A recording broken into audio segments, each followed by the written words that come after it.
All right. So, in this lesson, we're going to talk a little bit more about how do you become a better competitor? How do you have more of that killer instinct on the field in practice? How do you create that drive to really compete against your fellow person? Okay. Now, the reason I'm bringing this up is because often for young girls, especially our teenage girls, this can be pretty difficult. And if you're watching, right, you're a teenage girl, most of you watching this can be difficult because we care about our relationships. We care about how our teammates think about us. Now, for whatever reason, guys are just, their psyche is built a little bit different. They competing against each other, shoot, they can punch each other in the face and 10 minutes later, like, oh, dude, whatever. It's just as different. Men and women just have different processes in how they engage in their friendships and with each other. And that's okay. There's nothing wrong with that. But to be a great athlete, to be the best in your sport, the ability to compete and compete hard is really important. And so, what I want to talk to you here are a couple of ideas to help you understand context and how to be a better competitor, to become a better athlete and a better teammate. Okay. Because the harder you compete in practice, the harder you compete against your teammates, the better team you're going to become because you're pushing each other. You're helping each other get better. You're helping each other grow and thrive. I know for me, my best friend in college was a pitcher. I had to face against her all the time in practice. And you bet your booty, we were jaw jacking at each other, but we knew in the context of practice, that was a safe place to be competitive with each other. We knew because we had trust that we had good intentions. So this is the first part, is that you got to build trust with your teammates and understand that in the confines of practice, in the confines of a game environment, you guys are there to be better athletes, right? And that takes precedence over being friends. Now, that doesn't mean you be a jerk or you be mean, right? But if you can build that trust with your teammates that we have good intentions. So when I call my teammate out or when I jaw jack with her when I do a little fun, oh, I'm going to beat your pay, like whatever, that back and forth, it's with good intentions that you're both doing it because you're trying to be your best selves. You're trying to be your best athletes, but you're also pushing each other. It's actually a kindness to be your best around your teammates, to thrive, to not slow yourself down because you're challenging your teammates to get better. By you being your best athlete and excelling and going hard, you're challenging your teammates around you to go hard too. And that makes the whole team better. Okay. So the first thing you have to do is create trust with your teammates. Hey, when we're at practice, when we're inside a drill, when we're scrimmaging, this is a safe place to be competitive. Like I can go at you, obviously not like physical. All right. Especially in softball, we don't really play hard. It's not like basketball where you're throwing bows and all that kind of stuff.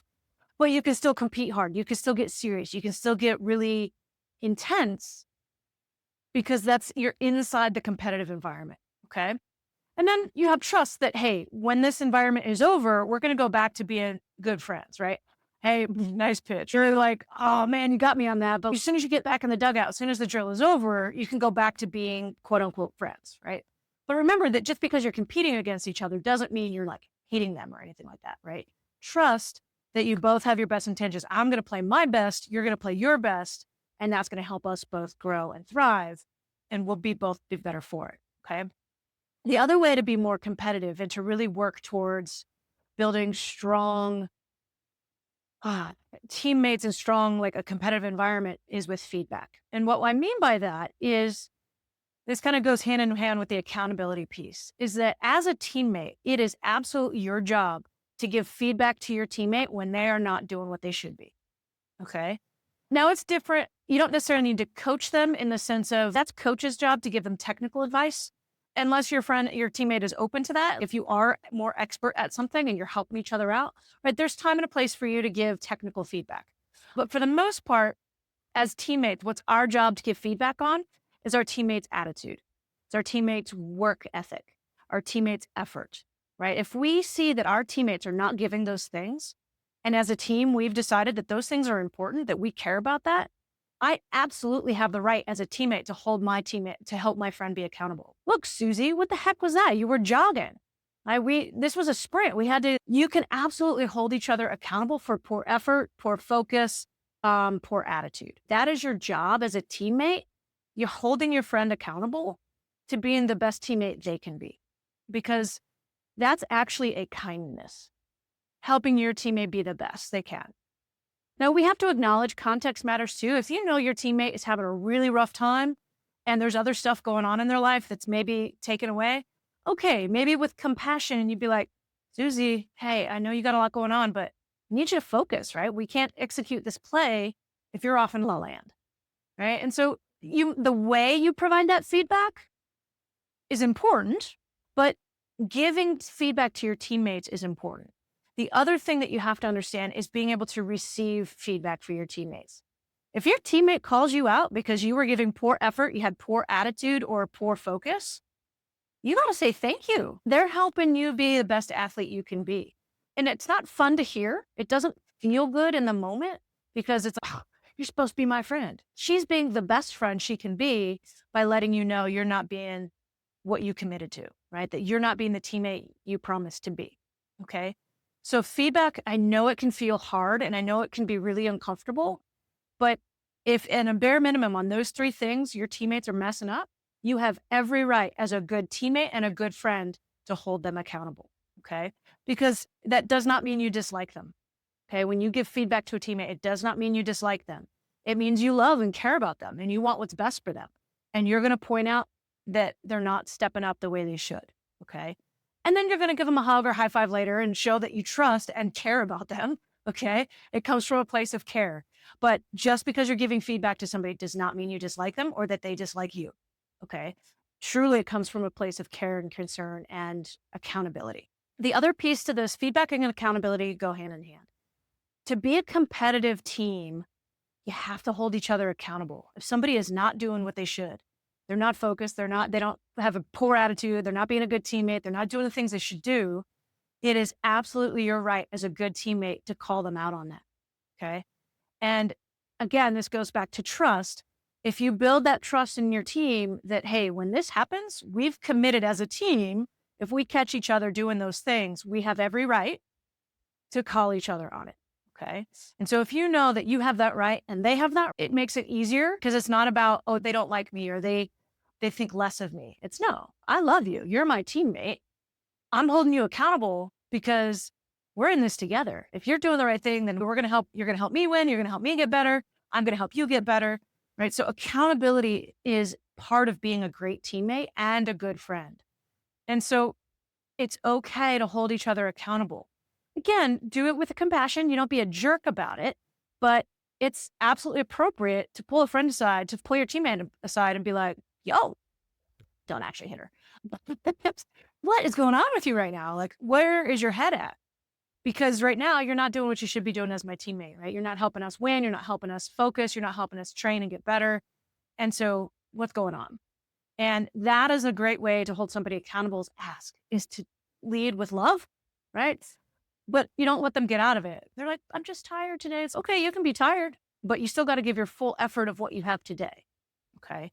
So understanding that accountability is a kind act as a teammate. And here's what it does with competitiveness.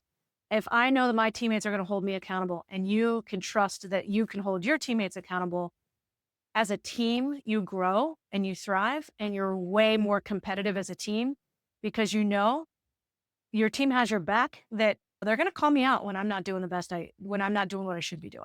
Okay. And I have the right to call them out when they're not. And that safe bubble creates an environment where teammates can just push each other and help each other get so much better. Okay. Now, the last thing to remember is that competition, competing hard against your teammate and in games, right? Because I know a lot of you have friends on other teams. You like maybe they're school friends or teams that you've been a part of in the past. You can still be friends with people off the field, right? And that doesn't mean that you should treat them without dignity and respect on the field. You should always treat people with dignity and respect, even when you're competing against them. You can come in sliding hard at home plate and knock a catcher over and then pick her up, give her a hand up out of the field, right? So it's not about one or the other, right? You can compete hard and you can go hard in a game and still respect your teammate, your opponents. But competition is the willingness and the ability to say, you know what? I'm going to bring it today. I'm going to be my best self. I'm going to challenge my teammates to be there. So we're going to compete hard. And that's actually fantastic right? To say, I'm going to compete hard against my friend. I know that off the field, I'm going to go give her a hug. We're going to have a high five, right? But between the lines, I don't want to say she's your enemy because that's not accurate either, but I'm giving myself permission to go hard.